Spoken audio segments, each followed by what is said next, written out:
Hello everyone, it's Sheila back again. Welcome to my channel. I'm going to do a tutorial to show you.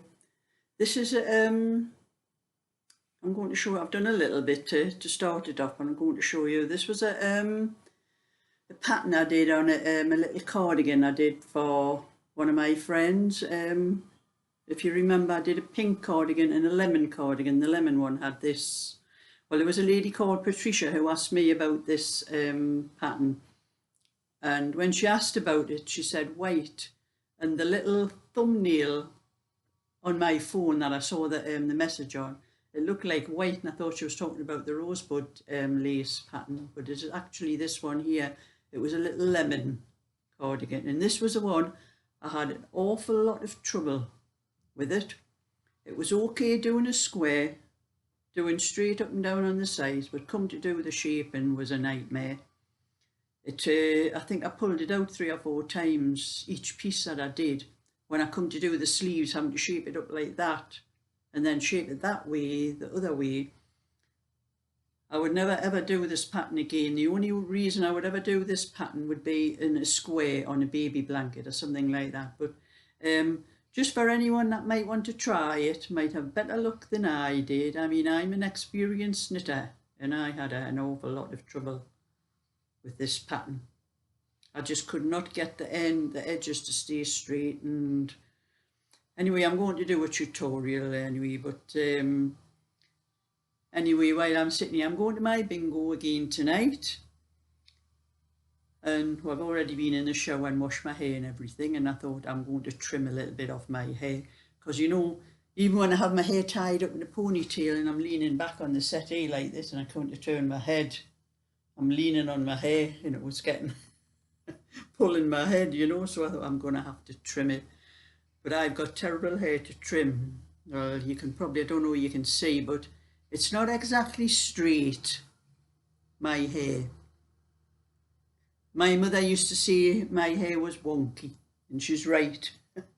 I can trim one side and the other side pops back up again. I'm not sure whether they're both the same, but I've managed, and I'm leaving the back until the next time I see my granddaughter. I've trimmed it as best I can at the back as well. But I'm going to my granddaughter's tomorrow, but I won't see her because she'll be at work, and more than likely she'll not be back before I leave, so it'll probably be Sunday before I get her to look at the back and see if there's any mess that I've made that she can trim for me. But I've never been the hairdressers for, well, probably since this lockdown started. My hair was only about down to here, I think, at the start of the lockdown. It did need a little bit trimming. There was a lot of dead ends and things that wanted trimming. I did trim it myself a few months ago, but just took a little bit off, you know, to tidy it up a little bit, to stop the ends from, because your hair tends to get like fluffy like as you get older. It doesn't hang like it did when you're young, when it's nice and heavy. And anyway, that's another little bit of a rant for today. So now I'm going to show you this, how to do this this little bit pattern for any of you idiots out there that might want to try and make a little cardigan like I did. But, or for anybody that, I don't know whether I've shown you the pattern, but this was the pattern that I actually used.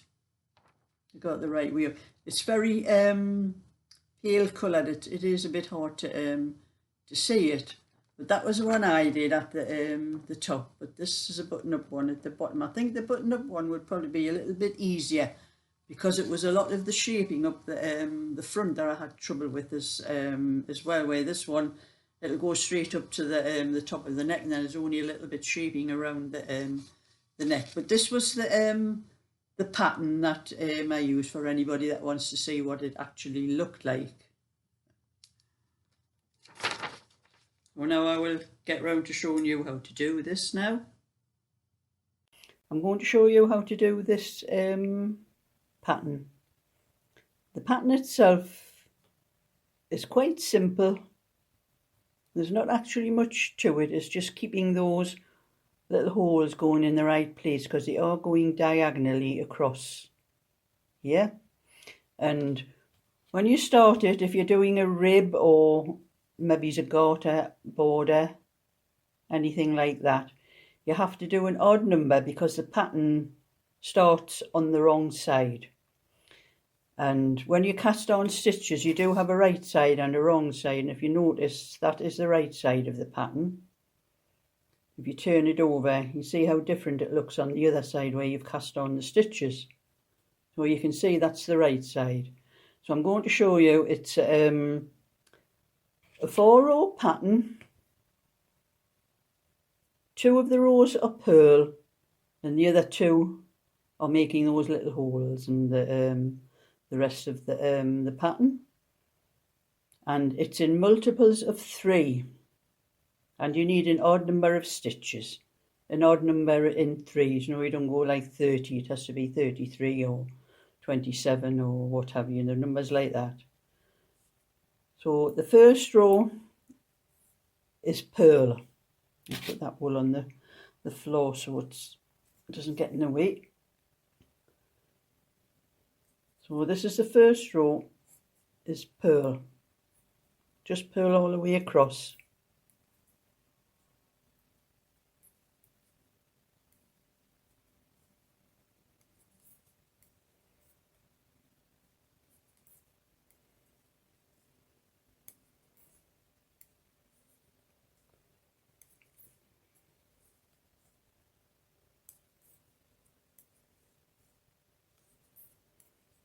And it's rather warm again today. My hands are a little bit sticky again. I think my phone's going blurry, you know. I'm going to...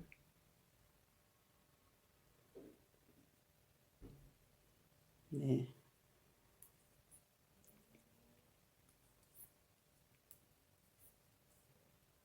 I should have put some talcum powder on my hands before I started this, but I never thought about it at the time. But it's only a few rows.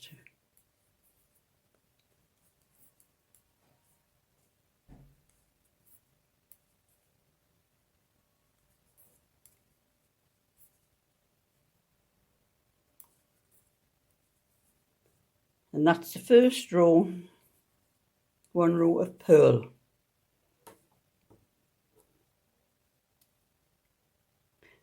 The first row of the actual lacy part is, you're going to knit 2 stitches,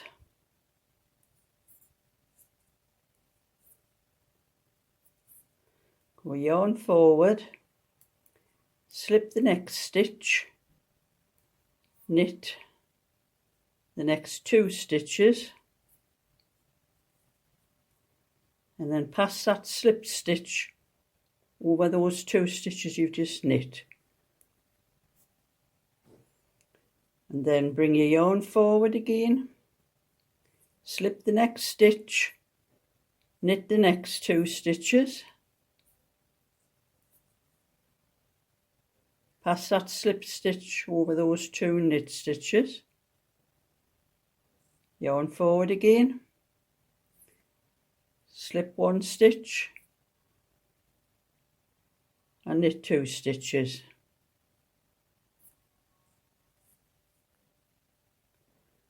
Pass that slip stitch over those 2 knit stitches, yarn forward, slip 1, knit 2 stitches, pass the slip stitch over those 2 stitches, yarn forward, slip 1, knit 2, pass that slip stitch over again, yarn forward, oops, I'm knitting that stitch instead of slipping it, slip 1, knit 2 stitches, pass the slip stitch over the 2 knit stitches and knit your last stitch. And with that pattern, you are making a stitch at the start. You don't make a stitch at the end. And if you notice, the little bars are going diagonally across there. And to make sure you're on the right row, that you're doing the stitch in the right place, that little bar comes over the little hole beneath. If that little bar is like here, you've got the stitch wrong. So that's something to guide you over the row. That stitch you pass over, the 2 stitches, must be over where the hole is on the previous row. And then the next row is just another purl row.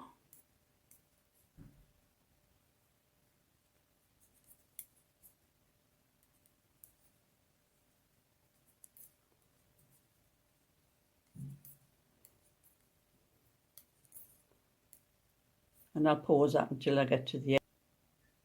And now we're on to the second lacy part, the lacy row of the pattern, which is actually the 3rd row.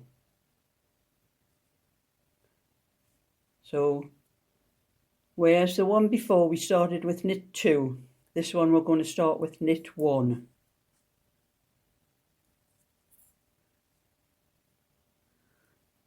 And instead of the yarn forward, we're going to slip the next stitch, knit 2 together,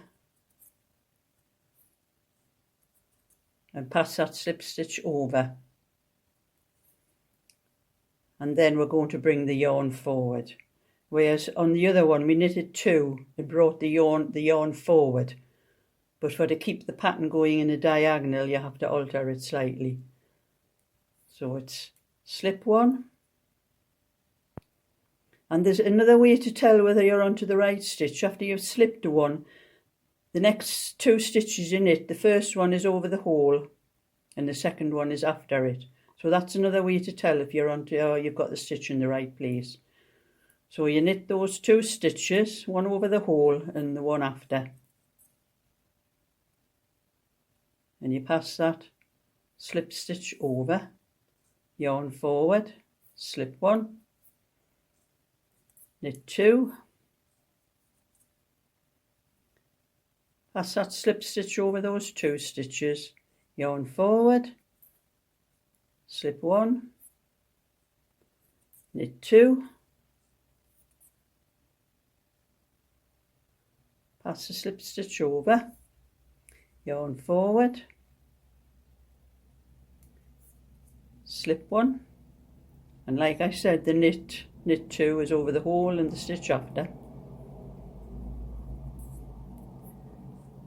2, pass the slip stitch over, yarn forward, slip 1, knit 2, pass the slip stitch over, yarn forward and knit 2.